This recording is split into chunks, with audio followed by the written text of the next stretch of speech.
is really causing us to totally ban this industry. I for one think that we are doing so at the expense of the ones that are complying with the law, because not all the pogos are defiant or in violation. Pogos occupy about 45%, no, more or less, of the commercial leasable space in our country. But we also saw a different trend after the pandemic. They were building their own facilities already. No? As case in point will be in Porac and in Bamban.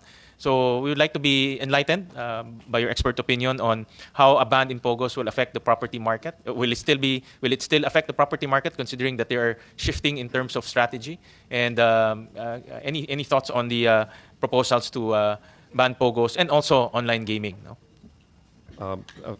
Well, thank you very much for having me over, Senator Gatchalian, and good afternoon to everyone. So, first of all, I'd like to say that it's lamentable that we have all these problems, all these social problems that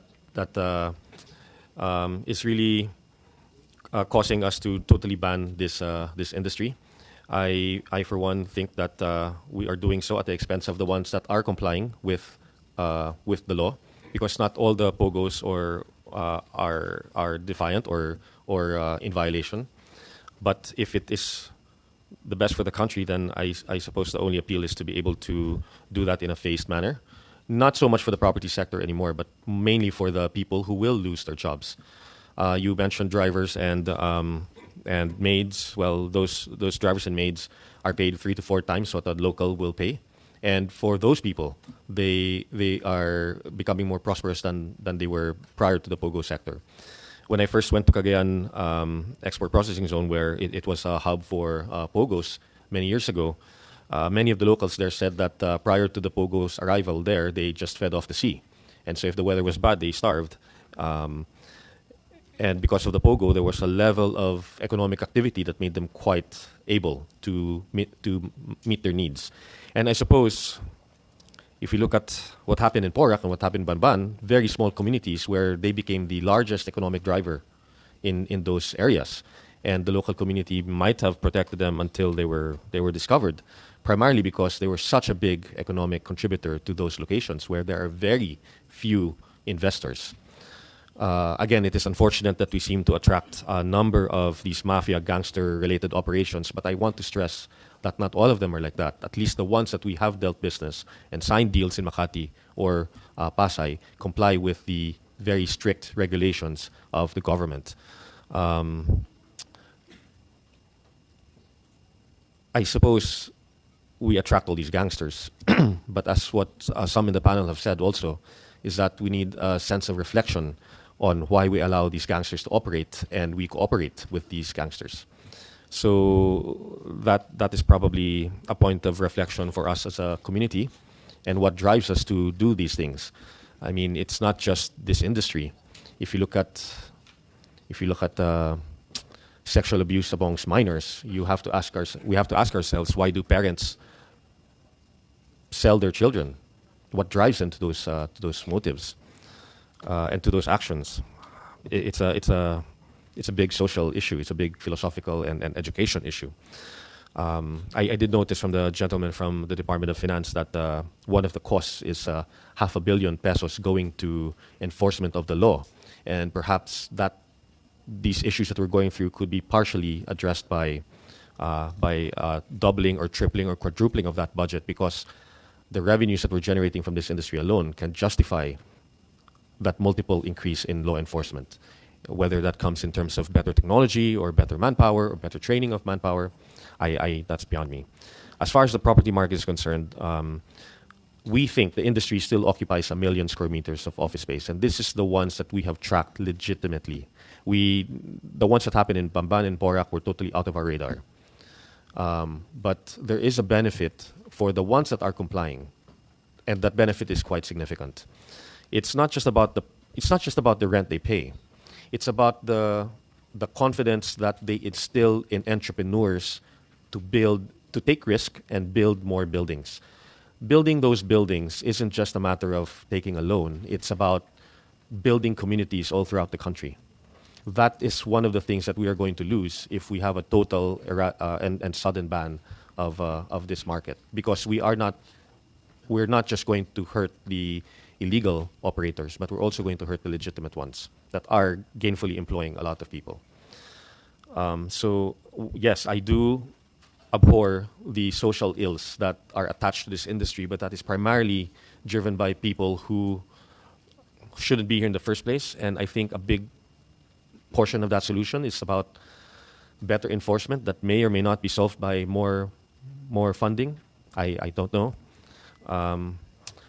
I also would like to propose that the Pogo sector or the BPO segment of the Pogo sector isn't just about China. Australia, Japan, US, Canada are very big gambling markets, and we can benefit from that by trying to entice them to set operations here, and hopefully they will be more compliant than their Chinese counterparts. There is a very big market that we will forgo that will bring investment here, legitimate investment, if we just shut them down altogether. Lastly, I think the benefit of a if we do proceed with banning the Pogo sector and the online gaming sector, then a staggered process will make it easier for developers to find replacement tenants, because there's 18 million square meters of office space today all over the country. 18 million. The Pogo sector only occupies 1 million square meters. At the height, it was probably 2 million square meters. They at the most that they occupy is about 1 million square meters. Maybe the stragglers and the illegals and the big Pogo hubs like Porac are fewer and far between. I don't think there are the majority of the cases. I defended the Pogo sector quite vocally in the last 3 years, primarily because of the economic benefits that we could not lose. In my opinion, we could not afford to lose during the pandemic season and the process as we exited from the pandemic. Now, 4 years after, with less office space overhang, there's still 3 million square meters of office space vacant all over the Philippines. If we remove this altogether, that will add another million at a time when the property market is trying to recover from this crisis. Why is this so important? Because the Philippines is in a very, very enviable position as far as the office market is concerned all over the world. Today, the office market in the US, the office market in Canada, the office market in Western Europe, the office market in Australia are all being destroyed right now because of the effects of the pandemic, work from home, high interest rates, high inflation. They're being destroyed at the moment, and that's producing turbulence in the banking sector. The Philippines is one of the few countries where demand is still growing net positive.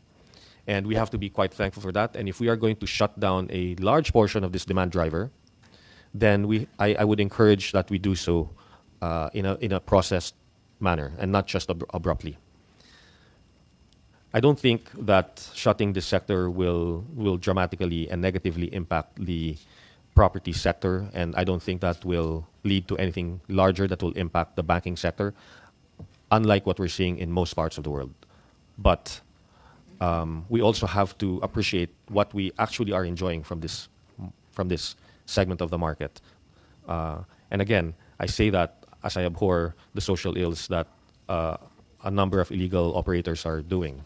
And again, I would rather that we try to find a balance there. But I do agree that if we cannot seem to regulate and enforce the law properly, then I guess the easy way out is just to ban the industry altogether. Thank you very much for that.